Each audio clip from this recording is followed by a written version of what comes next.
నర్సంపేటలో ఉద్రిక్తత. పెద్ది సుదర్శన్ రెడ్డి విగ్రహం వద్ద భారీగా పోలీసుల మోహరింపు.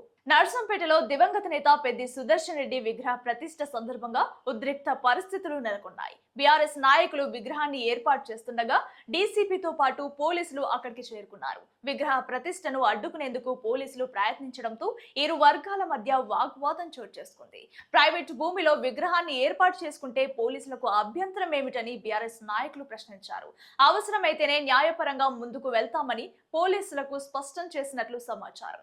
ఈ పరిణామాల నేపథ్యంలో విగ్రహం వద్ద భారీగా పోలీసులను మోహరించారు. విగ్రహం పరిసర ప్రాంతాల్లోకి మీడియా ప్రతినిధులను సైతం పోలీసులు అనుమతించకపోవడంతో పరిస్థితి మరింత ఉత్కంఠగా మారింది. అక్కడికి వచ్చే వారిని పోలీసులు తనిఖీ చేస్తూ పరిస్థితిని అదుపులో ఉంచేందుకు చర్యలు చేపట్టారు. ప్రస్తుతం విగ్రహం వద్ద భారీగా పోలీసు బందోబస్తు కొనసాగుతోంది. సిపి శ్వేత రాక అనంతరం పరిస్థితిపై స్పష్టత వచ్చే అవకాశం ఉంది. దీంతో నర్సంపేటలో ఏం జరగబోతుందన్న ఉత్కంఠ స్థానికుల్లో నెలకొంది.